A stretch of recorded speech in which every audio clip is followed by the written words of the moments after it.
मुंबई शहर में मेनका अपने पति संजय, बेटे नीरज और बहू प्रीति के साथ रहती है। ऐसे ही एक दिन, अरे प्रीति बेटा, शाम के 6 बज रहे हैं और तूने अभी तक चाय नाश्ता नहीं बनाया। अरे मुझे आज पनीर के पराठे खाने का बड़ा मन कर रहा है। जा, जाकर जल्दी से पराठे बना। और हाँ, गर्मा गर्म अदरक वाली चाय भी बनाना। अरे बस कीजिए माँ जी, भुक्कड़ होने की भी हद होती है। दिन रात बस चढ़ने ही दे दो आपको, और कुछ भी नहीं आता। लड़ी फूल। क्या कहा? कौन सा फूल बोला तूने? ज्यादा जबान चल रही है क्या तेरी? काम की ना काज की, दुश्मन अनाज की। अरे अपनी ही सास से मुंह चढ़ाकर बात करते हुए तुझे शर्म नहीं आती क्या? तुझ जैसी नालायक बहू को तो चुल्लू भर पानी में डूब जाना चाहिए। तो फिर मैं और क्या करूं माँ जी? अरे अभी 3 बजे ही अपनी आइसक्रीम खाई थी और उसके पहले 1:30 बजे आपने खाना खाया था। 2 रोटियां, 1 पाउल चावल, दाल, सब्जी, सलाद, पापड़, श्रीखंड। इतना सब ठूसने के बाद भी अब फिर से आपको पनीर के पराठे खाने हैं।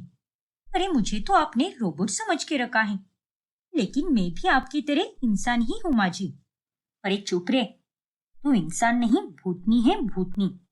इसीलिए इतनी बुरी बुरी बातें करती रहती है। बदतमीज कही की। और एक आदर्श बहू का कर्तव्य होता है कि वो अपनी सास की सेवा करे। जितनी सेवा करेगी उतना ही मेवा मिलेगा। अरे आपकी सेवा करके मेवा लेने की जगह पर मैं मार्केट जाकर मिठाई की दुकान से मेवा खरीद लूंगी। वो ज्यादा बेहतर होगा मेरे लिए। सही कहते हैं, आजकल का जमाना ही खराब हो गया है। अरे हमारे जमाने की बात ही कुछ और थी। मैंने हमेशा अपनी सास की सेवा की है। उनके हर हुक्म को सर आंखों पर रखा है मैंने। आज तक कभी मैंने उफ तक नहीं की। और इसीलिए आज भी अम्मा मेरे गुणगान गाती हैं। और एक तू है जो अपनी सास से सीधे मुंह बात तक नहीं करती। निर्लज्ज कही की। देखिए माँ जी, अगर आप चाहती हो कि मैं आपके साथ अच्छे से पेश आऊं, एक आदर्श बहू की तरह, तो आपको भी एक आदर्श सास के जैसे बर्ताव करना होगा। लेकिन आप कोई आदर्श सास नहीं हो। एक नंबर की फुक्कड़ सास हो आप तो। अरे बस कर, बस कर। आज तो तेरी जुबान सच में कुछ ज्यादा ही चल रही है। और अभी कुछ और बोला ना तो गर्मा गर्म चटका दे दूंगी तेरी जबान पर। निकम्मी कही कि ये शहर के लोग तो होते ही बेवकूफ है। वो तो नीरज के पापा के कारण हमें यहाँ शहर आना पड़ा, वरना हम तो गांव में ही सही थे। हाँ तो चले जाइए ना फिर से। वैसे भी पापा जी तो अब काम नहीं करते ना, तो आपका यहाँ पर क्या काम है? तू मेरी माँ मत बन और मुझे मत बता कि मुझे कहाँ जाना चाहिए और कहाँ नहीं जाना चाहिए। जरा अपनी हद में रहा कर। अब इसमें गलत क्या कहा मैंने? सीधे सीधे बोलिए ना कि आपको यहाँ रहते हुए मेरी छाती पर मुंह डालने हैं और बस आराम फरमाना है। तेरी तो। इतना सब कहकर प्रीति झट से रसोई में भाग जाती है। इसे तो मैं बाद में देख लूंगी। आज तो इसका मुंह कुछ ज्यादा ही चल रहा है ना। मैं तो इसे अब इतना काम दूंगी कि इसकी तो कमर ही टूट जाएगी। मेनका और प्रीति के बीच में जो है दिन रात खट्टी मिट्टी नोकझोंक चलती ही रहती है। ऐसे ही एक दिन, क्या बात है, आज दोनों सास बहू ने मिलकर क्या खाना बनाया है। शुक्रिया पापा जी। वो दरअसल आज मैं मायके गई थी ना, मुझे कुछ काम था वहां पर। इसीलिए आज का आधा खाना माँ जी ने बनाया है और आधा खाना मैंने बनाया है।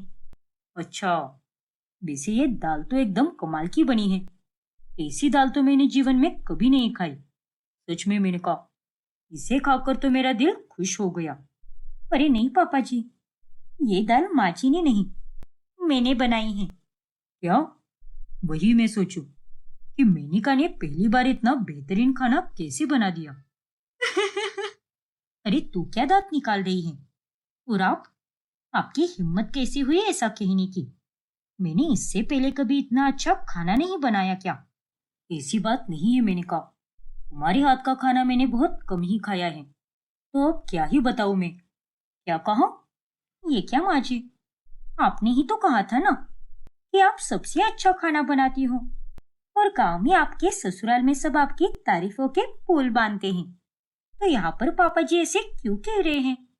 अरे ये तो बस बकवास कर रहे हैं।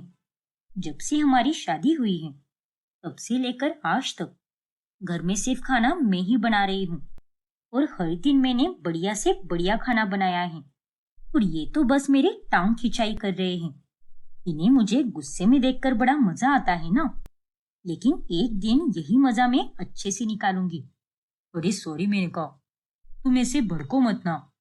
अगर आप भड़कने वाले काम करोगे तो मैं तो भड़कूंगी ही ना, या फिर नाचती गाती फिरूंगी। जरा समझाइए इस लड़की को कि मैं किस तरह अपने ससुराल में दिन रात चूल्हे के सामने रहकर सबके लिए स्वादिष्ट खाना बनाया करती थी। हाँ, मेरा मतलब ये बिल्कुल सही कह रही है। सच में ये सारे काम करती थी और इसकी मेहनत के बाद ही हम सबको बढ़िया बढ़िया खाना मिलता था। देखा, इसीलिए कहती हूँ कि कुछ सीखो मुझसे। जब देखो तब काम से भागती रहती हो तुम, या फिर कोई काम भी करोगी तो वो काम तुम बिगाड़ ही दोगी। कभी रोटी कच्ची तो कभी दाल फीकी, कभी चावल आधे जले होते हैं तो कभी सब्जी में नमक ज्यादा होता है। एक दो बार तो समझ आता है, लेकिन बार बार वही गलती कैसे हो सकती है? अरे सारी गलती तुझ में ही है। तू ही एक गलती है प्रीति। देखिए माँ जी, मैं हर रोज कोशिश करती हूँ कि अच्छा अच्छा खाना बनाऊं, लेकिन अगर आप यूं ही तानों के बांध छोड़ती रहोगी तो मैं रोजाना आपके खाने में ज्यादा मिर्ची, ज्यादा नमक और चाय में ज्यादा चीनी मिलाया करूंगी। क्या? अरे पागल पागल हो गई है क्या तू? तो प्लीज माँ जी, मुझे अपनी गलतियों से अपने तरीके से सीखने दो। रातों रात में सब कुछ नहीं सीख पाऊंगी, मुझे समय लगेगा माँ जी। मेरी कोशिशों को सराहने की जगह पर आप तो मुझे बस ताने मारती रहती हो और हर चीज में नुक्स निकालती हो। अरे आप तो अपने आप को बस अच्छी बताती हो, लेकिन मेरी नजर में आपके अंदर अच्छी सास वाले एक भी गुण नहीं है। माफ करना, जानती हो कि मेरी ये बात आपको कड़वी लगेगी, लेकिन यही सच्चाई है माँ जी।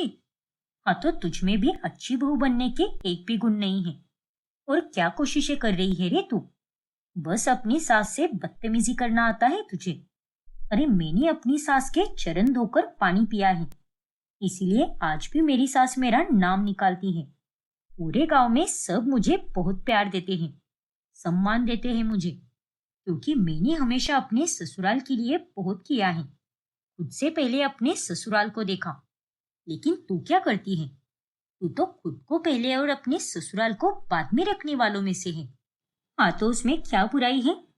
दूसरों के लिए करने के चक्कर में खुद के लिए हम कुछ भी नहीं कर पाते हैं और सेल्फ लव बहुत जरूरी होता है। लेकिन ये बात आप नहीं समझ पाओगी माँ जी, क्योंकि आपकी सोच अभी भी दबी हुई है। एनीवेज, आपने कुछ भी काम नहीं किया है, इसीलिए आपके पास ये फालतू की बहस करने के लिए ढेर सारी ताकत है। लेकिन मैंने ढेर सारा काम किया है, इसलिए मेरे पास आपके साथ ये फालतू की बहस करने के लिए जरा भी ताकत नहीं बची। जय राम जी की। फिर एक दिन जब गांव से कॉल आता है तभी, हाँ अम्मा, रुको, अभी बात कराता हूँ मैं आपकी बहू से। अरे मेनका, यहाँ पर आओ तो मेनका।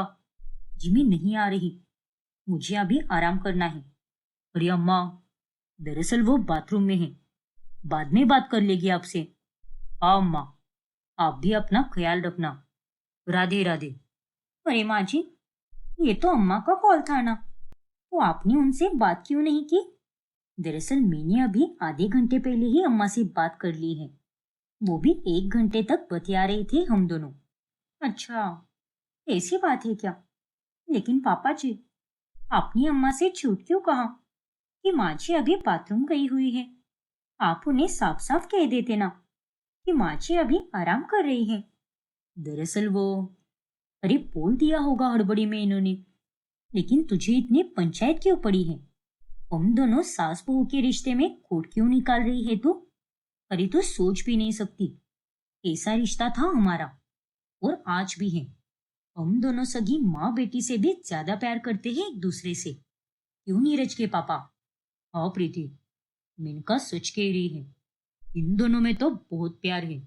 फिर ऐसे ही एक रोज जब नीरज और प्रीति दोनों अपने कमरे में बैठकर उनकी शादी का एल्बम देख रहे होते हैं, तभी, वैसे नीरज, माँ जी के ससुराल में कौन कौन है? मैं तो शादी में केवल अम्मा को ही पहचान पाई, बाकियों को तो मैं ठीक से मिल भी नहीं पाई हूँ। गांव में अम्मा है, ताई जी है, ताऊ जी और उनका बेटा विक्की है, यानी मेरा कजिन। वो दोनों एक एक्सीडेंट में चल बसे और चाचू भी रहते हैं वहां पर, यानी पापा जी के छोटे भाई, वही जिनकी गांव में मिठाई की दुकान है ना? हाँ प्रीति, चाचू सारा दिन दुकान पर ही रहते हैं। उन्होंने कभी शादी नहीं की, अकेले ही रहते हैं और कहते हैं कि उन्होंने एक लड़की से प्यार किया था अपनी जवानी के दिनों में, लेकिन उसने चाचू को धोखा दे दिया। फिर उसके बाद उन्होंने किसी दूसरी औरत को अपनी लाइफ में आने का चांस ही नहीं दिया। क्या बात है, चाचू तो एकदम सच्चे आशिक निकले। वैसे गांव में सभी लोग कैसे हैं? क्या वाकई में माची और अम्मा का बॉन्ड इतना स्ट्रांग है? माची तो बड़ी बड़ी बातें करती हैं, लेकिन उनके अभी के स्वभाव से तो मुझे उनके पुराने किस्से सुनकर बड़ी हैरानी होती है। वो सब तो मुझे नहीं पता प्रीति। मैं जब जब गांव जाता था, तब तब माँ और पापा मुझे वहां अकेले छोड़कर वापस यहाँ शहर लौटते थे। फिर पापा ही आते थे वापस लेने के लिए। वैसे सब वहां पर अच्छे ही है, मुझे तो सबने बड़ा प्यार दिया है और अम्मा तो मुझे टिंकू कहकर पुकारती है। हाँ, हाउ स्वीट। हाँ प्रीति, सो तो है। और मैं जानता हूँ कि ताई जी, चाचू और खास करके अम्मा तुम्हें भी मुझसे ज्यादा ही प्यार देंगे, और तुम भी अपनी अच्छाई और अपने प्यार से उन सबका दिल जीत ही लोगी। I hope so Neeraj. मैंने कई बार कोशिश की है अम्मा से कॉल पर बात करने की, लेकिन कभी उनसे बात हो ही नहीं पाती। अभी तो वो लोग सो चुके होंगे, वरना मैं ही कॉल कर देता। गांव में उनकी रात जल्दी हो जाती है ना। कोई बात नहीं नीरज, आज नहीं तो कल से ही एक ना एक दिन तो हम गांव जाएंगे ही ना, तब हो जाएंगे उनसे मुलाकात। आओ प्रीति। फिर अचानक से एक दिन गांव से चाचा जी का कॉल आता है। क्या कहा छोटे? अम्मा की तबीयत खराब है और हमें वहां पर आना होगा। हाँ हाँ, तू और भाभी अम्मा का ध्यान रखो, हम सब फौरन निकल रहे हैं। हाँ, कुछ रहेगा तो मुझे या नीरज को कॉल कर देना। क्या हुआ पापा? अम्मा की तबीयत गंभीर रूप से खराब हो चुकी है, इसीलिए हम सबको गांव के लिए रवाना होना पड़ेगा। क्या? हे भगवान, अरे ऐसे कैसे गंभीर रूप से खराब हो गई उनकी तबीयत? कल ही तो आपकी उनसे बात हुई थी ना, तो अब अचानक से उनको क्या हो गया? पता नहीं मेनका, ये समय बातचीत करने का नहीं है। हमें फौरन कार निकालनी होगी और गांव के लिए निकलना होगा। आओ मेनका, प्रीति ने सही कहा। और नीरज बेटा, तू अपने कंपनी में कॉल करके कह दे कि फैमिली इमरजेंसी के कारण तुझे गांव के लिए निकलना पड़ रहा है। कम से कम 1 हफ्ता लग जाएगा, कह दे उनसे। हाँ पापा, मैं अभी कॉल कर देता हूँ। तब तक मैं अपनी और नीरज की पैकिंग कर लेती हूँ, आप दोनों भी कर लीजिए। फिर सब फटाफट पैकिंग करने लग जाते हैं और इसी बीच प्रीति देखती है कि मेनका हॉल में बड़ी चिंतित होकर बैठी है। अरे ये क्या माँ जी, आपके तो पसीने छूट रहे हैं और आप इतनी डरी सहमी हुई सी क्यों लग रही हो? ये लीजिए, पानी पीजिए। अरे नहीं नहीं, वो तो बस मुझे अम्मा की फिक्र हो रही थी। उन्हें बस कुछ हो ना जाए। उन्हें कुछ भी नहीं होगा माँ जी, देखना आप। और ऐसे मुश्किल से भरे समय में हमें सबसे पहले सकारात्मक बातें सोचनी चाहिए। हाँ प्रीति, तुमने बिल्कुल सही कहा, कुछ नहीं होगा अम्मा को। ये क्या चल रहा है? मुझे ऐसा क्यों लग रहा है जैसे माँ जी के चेहरे का रंग उठने के पीछे कुछ और ही कारण है। लेकिन क्या हो सकता है? नहीं नहीं, वाकई में वो अम्मा के लिए ही चिंतित होगी। मैं भी ना बूढ़ी अम्माओं की तरह कुछ ज्यादा ही सोच में पड़ जाती हूँ। सभी गांव के लिए निकल पड़ते हैं और वो अगली सुबह तक पहुंच जाते हैं। अरे ये क्या अम्मा, आप तो एकदम तंदुरुस्त लग रही हो, लेकिन आप तो गंभीर रूप से बीमार पड़ गई थी ना, यही कहा था मुझे छोटे ने। तो फिर वो सब क्या था? वो सब एक झूठ था। क्या? अब आगे क्या होगा जानने के लिए हमारा अगला भाग देखना ना भूलें। और अगर आपने हमारा चैनल सब्सक्राइब नहीं किया है तो अभी सब्सक्राइब कीजिए और बेल आइकॉन दबाना ना भूलें। दिन गुजरते जाते हैं और अब रुचिता के मायके वाले उससे और भी परेशान होने लगते हैं। पता नहीं माँ जी, ये सारे रसगुल्ले कहाँ पर चले गए, मिल ही नहीं रहे मुझे। देख नेहा, जो भी है सच सच बता, तूने वाकई में वो रसगुल्ले बनाए थे ना, या फिर तुम मुझसे झूठ बोल रही है? अरे मैंने तो तुझे कल ही बोला था कि आज मेरी सहेलियां आने वाली हैं और उन सब ने खास करके तेरे हाथों के बने रसगुल्ले खाने की इच्छा की थी। हाँ माँ जी, जानती हूँ मैं, और मैंने वाकई में रसगुल्ले बनाए थे और उसे एक डब्बे में भर के रखे थे, लेकिन वो डब्बा मुझे मिल ही नहीं रहा माँ जी। अरे तो फिर सारे रसगुल्ले अपने आप गायब हो गए क्या, या फिर कोई भूत आया था जो वो सारे रसगुल्ले खा गया? अरे कैसी फालतू की बातें करती है तू, जरा सोच समझ कर बोल। तभी वहां पर रुचिता आती है और उसके हाथ में रसगुल्ले का डब्बा होता है। अरे रुचिता, ये डब्बा तुम्हारे पास कैसे आया? वो भाभी, आज मैं और मेरी सारी पुरानी सहेलियां इधर पार्क में ही मिले थे और हमने एक छोटी सी पिकनिक की थी। हमने तय किया था कि हम सब अपने अपने घर से कुछ खाने के लिए लेकर जाएंगे, और तभी मैंने देखा कि आपने रसगुल्ले बनाए हैं, इसीलिए मैं ये पूरा डब्बा लेकर गई। हे भगवान, ये तुम क्या करती रहती हो रुचिता? ले जाने से पहले एक बार पूछ तो लिया होता ना तुमने। ये लड़की तो गधेड़ी की गधेड़ी ही रहेगी, पता नहीं इसमें कब अक्ल आएगी। ओफो माँ, अब आपको क्या हुआ है? फिर सुलोचना रुचिता को पूरी बात बताती है। ओ तेरी, मुझे पता नहीं था माँ, वो मुझे ये लगा कि आपने ये रसगुल्ले घर के लिए बनाए हैं और इसीलिए मैं लेकर गई। क्या तुम भी रुचिता, अगर ये रसगुल्ले घर के लिए भी बने होते तो इस तरह से मुंह उठाकर सारे के सारे रसगुल्ले कौन लेकर जाता है? सच बात तो ये है कि तुम में तो जरा सी भी कॉमन सेंस नहीं है। अरे तेरी जगह पर अगर आर्यन होता ना तो वो भी हमसे पूछ लेता, लेकिन तूने तो पूछने का भी कष्ट नहीं उठाया। खैर, अब पूरे गांव में बांट कर जो आई है तो तुझसे बात करके भी कोई फायदा नहीं है। सॉरी माँ, सॉरी भाभी, लेकिन मैं आइंदा से ध्यान रखूंगी और आगे से ऐसा कभी नहीं होगा। बस यही तो आता है तुझे, सॉरी बोलो और चलते बनो, लेकिन कभी सुधरो मत। ऐसे ही 2 दिनों के बाद रुचिता को वसुंधरा का कॉल आता है।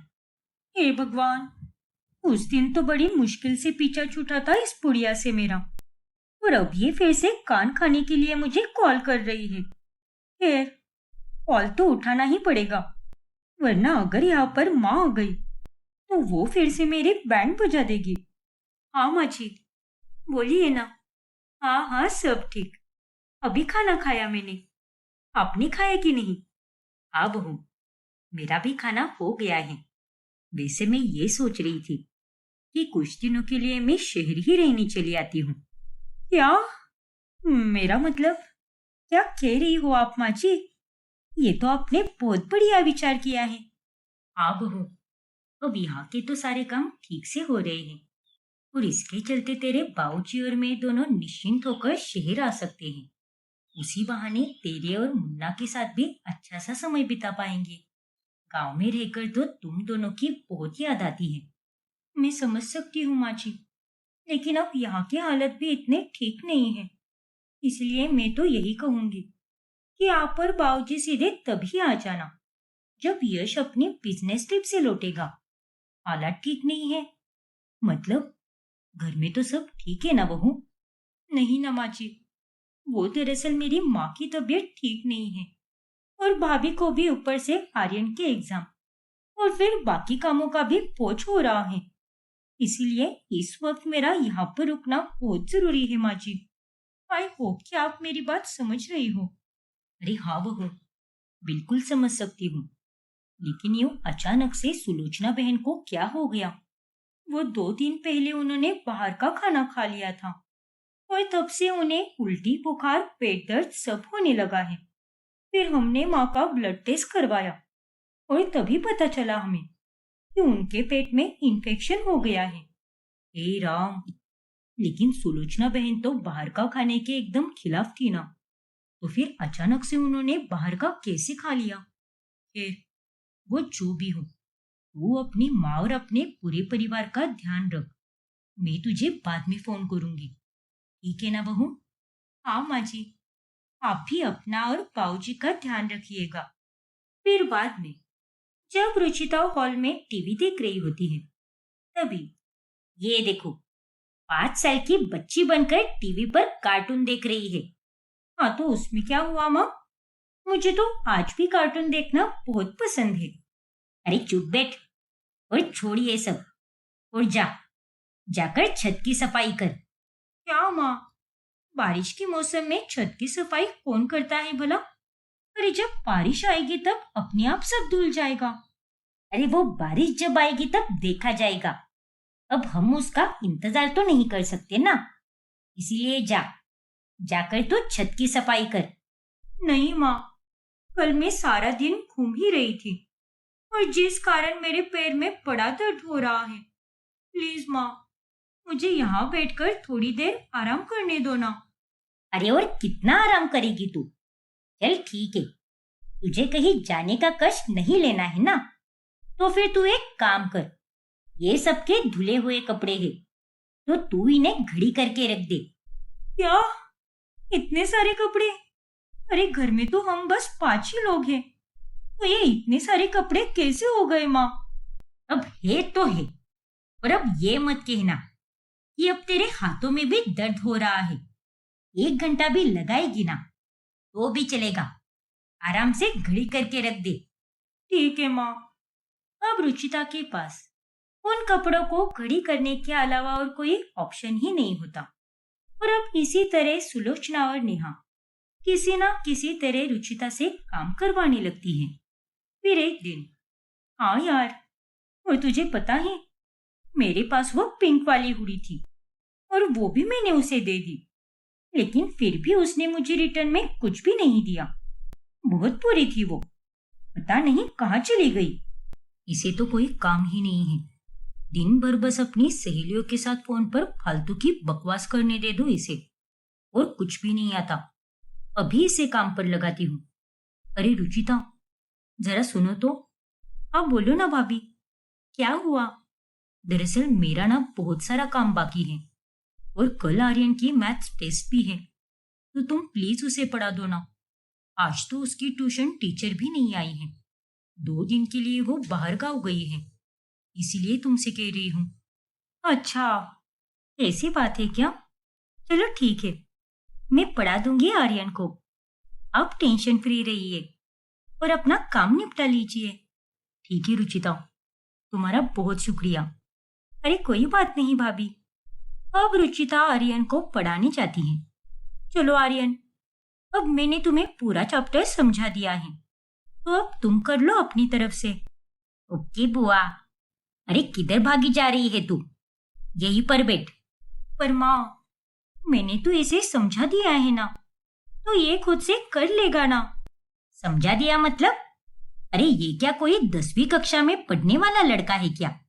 देख रुचिता, तू तो इसके पास ही बैठेगी और जब तक इसे सब सही से समझ नहीं आता तब तक तू यहाँ से जरा भी नहीं हिलेगी। पर माँ, क्या अभी? फिर अगले दिन, क्या बीवी साहिबा, तुम तो इस बात को भूल ही गई हो कि तुम्हारा इस दुनिया में एक पति भी है। ना कोई फोन, ना कोई मैसेज का रिप्लाई। अरे नहीं यश, ऐसा कुछ भी नहीं है। वैसे मैं तुम्हें ये बता दूं कि मेरी बिजनेस ट्रिप एक्सटेंड हो चुकी है, इसीलिए आने में मुझे एक्स्ट्रा के 20 दिन लग जाएंगे। क्या? इसका मतलब 1 और महीना? हाँ रुचिता, एक्चुअली हमने जो प्लानिंग की थी सब कुछ उसके अनुसार नहीं हो पाया। दरअसल हैदराबाद में अचानक से मौसम बहुत खराब हो गया, जिस कारण हमें वहीं पर 1 हफ्ता बिताना पड़ा।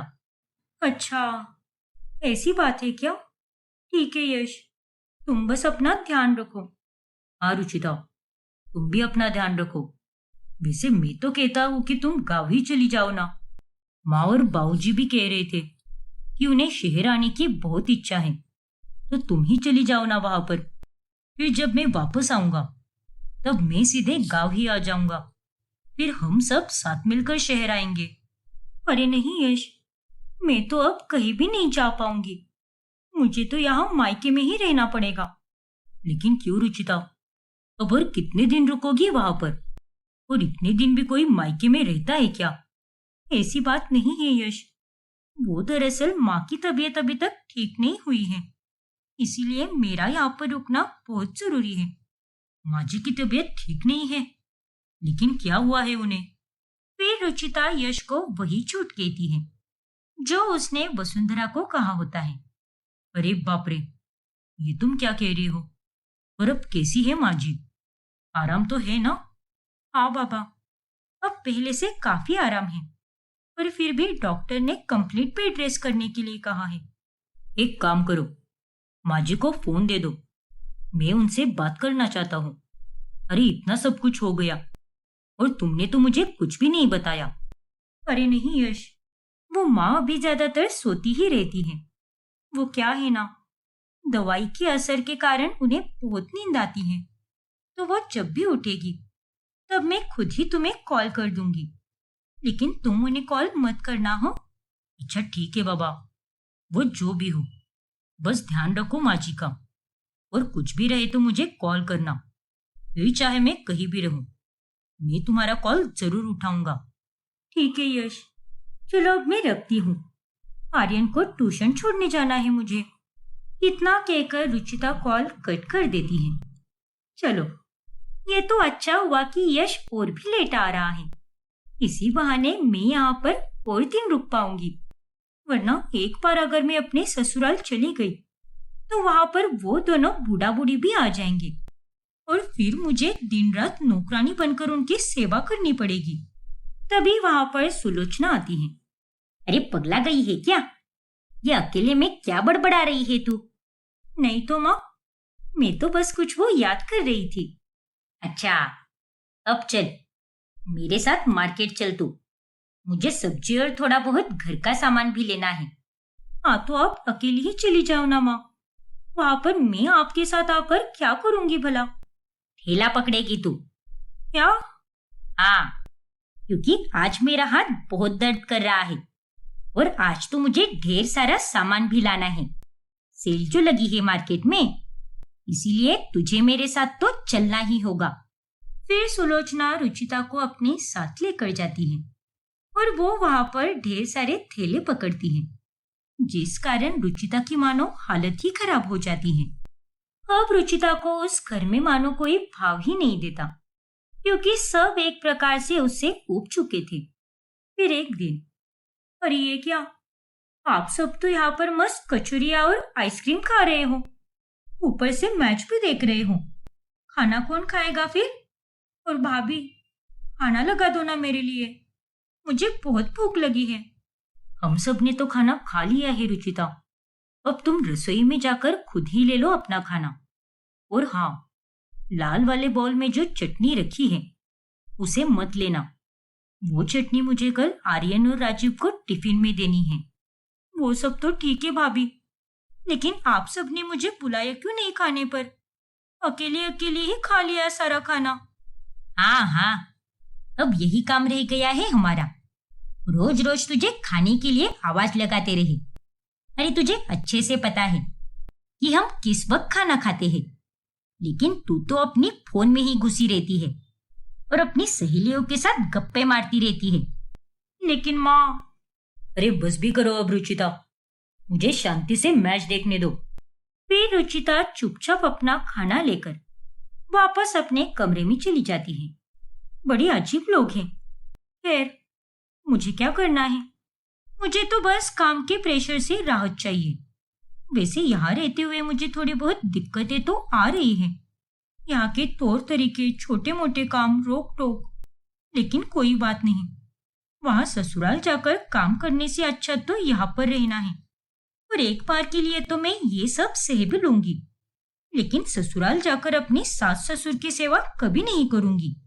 फिर अगले दिन जब रुचिता सोई होती है, तभी वहां पर नेहा आती है। ये भगवान, कब से मैडम का फोन बज रहा है, लेकिन ये लड़की तो इतनी गहरी नींद में है कि इसे आवाज तक सुनाई नहीं दे रही, मानो जैसे रात भर चपरासी की ड्यूटी करके आई हो। लेकिन ये कॉल तो यश का है। मैं ही उठा लेती हूँ और बताती हूँ उसे कि कैसे ये यहाँ कुंभकर्ण की तरह सोई पड़ी है। फिर नेहा यश का कॉल उठा लेती है।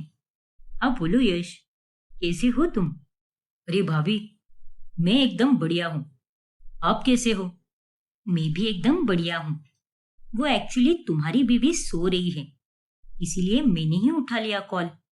अच्छा, वैसे मैंने तो रुचिता को माँ की तबीयत के बारे में पूछने के लिए कॉल किया था।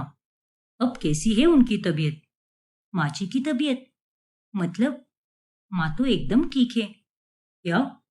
लेकिन रुचिता ने तो ये कहा था कि माँ को पेट में इन्फेक्शन हो गया है। क्या?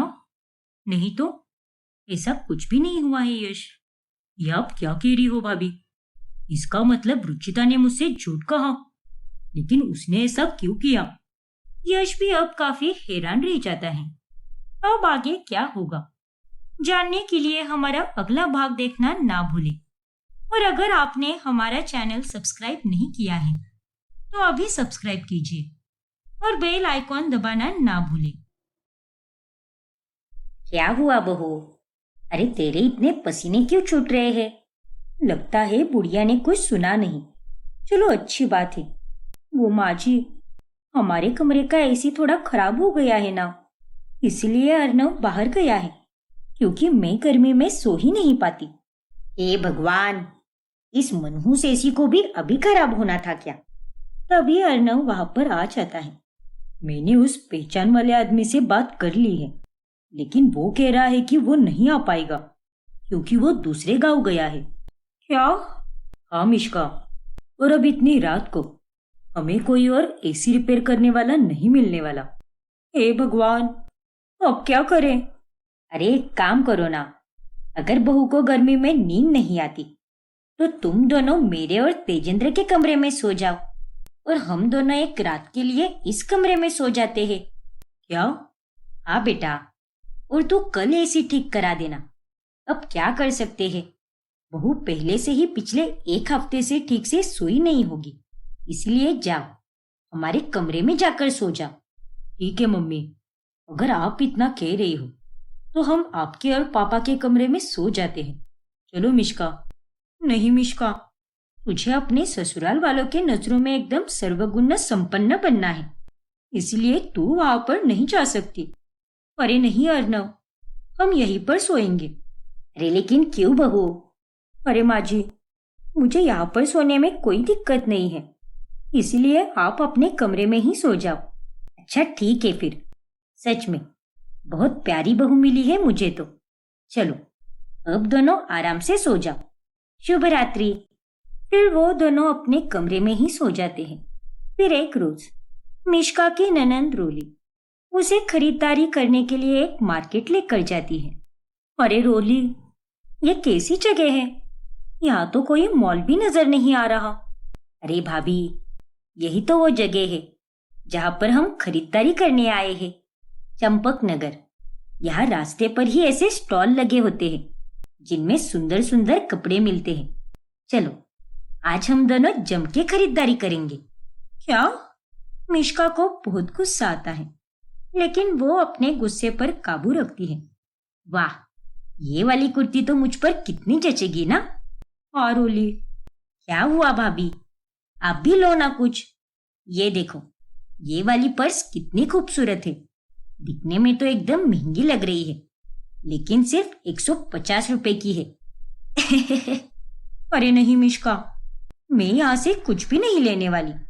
मुझे जो भी खरीदना होता है वो मैं मॉल से ही खरीदती हूँ। वो सब तो ठीक है भाभी, लेकिन यहाँ का माल भी खराब तो नहीं है ना। सस्ता और एकदम अलग अलग प्रकार का होता है। मॉल के सामान में और यहाँ के सामान में क्या फर्क होता है? सब एक जैसे ही तो होता है। क्या? ये किसने कहा तुमसे? अरे दोनों में जमीन आसमान का फर्क होता है। यहाँ के सामान की क्वालिटी एकदम बेकार होती है और मॉल का सामान भले ही महंगा होता है लेकिन उसकी क्वालिटी एकदम अच्छी होती है। नहीं भाभी, मॉल में अगर कुछ खरीदने जाओ तो वो चीज भी बिगड़ ही जाती है, फिर चाहे वो कपड़े हो या कुछ और हो। आजकल मॉल की क्वालिटी भी सही नहीं रही, इसीलिए ये सस्ता माल खरीद कर कुछ समय के लिए इस्तेमाल करो और खुश रहो, और खराब भी हो जाए तो इतना बुरा भी नहीं लगता। हे भगवान, अब इस बेवकूफ लड़की को मैं क्या ही बोलूं। एक तो इसने मुझे इतनी घटिया जगह पर लेकर आई है, ऊपर से ये मेरा दिमाग भी खराब कर रही है। बस भगवान करे कि मुझे यहाँ पर मेरे कोई पहचान वाला ना मिल जाए, क्योंकि अगर ऐसा हो गया तो मेरी तो शामत ही आ जाएगी। फिर जब रोली की सारी खरीदारी हो जाती है तभी चलो ना भाभी, वहां जाकर गोलगप्पे खाते हैं। क्या कहो, इस जगह पर? हाँ भाभी। बाप रे, मैं इस जगह पर गोलगप्पे बिल्कुल नहीं खाने वाली। अरे देखो तो कैसे खुले में गोलगप्पे बनाकर बेच रहे हैं। पता नहीं उसने हाथ धोए भी होंगे या नहीं। अरे भाभी, ये आप कैसी बातें कर रही है? पूरी दिल्ली में यहाँ के गोलगप्पे बहुत मशहूर है, एक बार खाकर तो देखिए, उंगलियां चाटती रह जाओगी आप। नहीं बाबा ने, मैं तो ये सब नहीं खाने वाली और मैं निकल रही हूँ यहाँ से। अरे रुक जाइए भाभी। अच्छा ठीक है, आप मत खाइए, लेकिन कम से कम मेरे खाने तक तो रुक जाइए ना। अच्छा ठीक है, लेकिन मैं दूर खड़ी रहूंगी, वहां पार्क के गेट पर। ठीक है भाभी, लेकिन एक बात कहूँ, आपने वो अंग्रेजी कहावत तो सुनी ही होगी ना, डोंट जज a book by its cover. किसी भी चीज के बाहरी रूप से उसे परखना नहीं चाहिए। और ये गोलगप्पे वाला वाकई में बहुत टेस्टी गोलगप्पे बनाता है। अरे बाबा, भगवान के लिए इसके गुणगान गाना बंद भी करो और जाओ, तुम्हें जो खाना है खा लो। ऐसे ही एक रोज। हाँ चूही, काम में बिजी थी ना, इसलिए फोन नहीं उठा पाई। बोलना, तूने कॉल क्यों किया था? अरे क्या अभी दी, कुछ होगा तभी मैं आपको थोड़ी ना फोन करूंगी। अरे ऐसे भी तो फोन कर सकती हो ना। अब देखो, ऐसे शादी होने के बाद में आपने तो अपनी बहन को ही पराया कर दिया। अरे नहीं बाबा, ऐसी कोई बात नहीं है। खैर, ये सब छोड़िए ना दी, और बताइए कैसे चल रहा है वहां पर सब कुछ? सब कुछ एकदम अच्छा चल रहा है और मैं अर्नव के साथ बहुत खुश हूँ। पर अब यहाँ पर मुझे रोज रोज माँ और पापा के ताने भी सुनने नहीं मिलते। ओफो दी, क्या अब भी? अच्छा चल, अब मैं रखती हूँ फोन, मुझे कुछ काम याद आ गया है, लेकिन मैं तुझे शाम में कॉल करूंगी, ठीक है ना? बाय। लेकिन दी, मिश्का कॉल कट कर देती है। इस बेवकूफ को थोड़ी सी ही सैलरी में कितनी खुशी मिलती है, इसीलिए इसके पास फोन पर बात करने के लिए ढेर सारा खाली समय पड़ा है। लेकिन मुझे अपने नए प्रोजेक्ट पर काम करना है और खूब आगे जाना है, उससे मेरी सैलरी और पोजीशन दोनों बढ़ेगी। मिश्का अपनी जिंदगी में पहले से ही लोगों से ज्यादा पैसों को अहमियत देती है। फिर एक दिन जब वो अर्नव के साथ मॉल में घूमने जाती है, तभी वहां पर मिश्का को उसकी सहेली मिल जाती है। ओ माय गॉड साक्षी, कैसी हो तुम? मैं ठीक हूँ मिश्का, तुम बताओ, तुम कैसी हो? मैं भी ठीक हूँ साक्षी। सॉरी यार, तुम्हारी शादी में मैं नहीं आ पाई, गाँव गई थी ना, इसीलिए। अरे कोई बात नहीं बाबा, इट्स ओके। वैसे तुम दोनों को शादी की बहुत बहुत शुभकामनाएं। तुम दोनों के फोटोज तो मैं हमेशा सोशल मीडिया पर देखती ही रहती हूँ, और तुम तो हर दिन आगे लगाती रहती हो यार। सच में तुम्हारी तरक्की देखकर मुझे बहुत खुशी मिलती है। शुक्रिया साक्षी। अरे मिश्का, अब चले क्या हम, वरना जूतों की सेल खत्म हो जाएगी। 10,000 के जूते सिर्फ 5,000 में मिलने वाले हैं आज। क्या? अरे जाओ जाओ और अपना ख्याल रखो। बाय।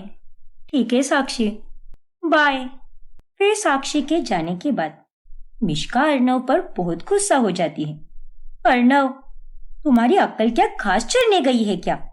अरे क्या हुआ मिश्का, तुम ऐसे क्यों बोल रही हो? अरे मेरी सहेली तुमसे बात कर रही थी, लेकिन तुमने उसे हेलो तक नहीं कहा और तुम्हारा ध्यान तो बस जूतों की दुकान पर ही था।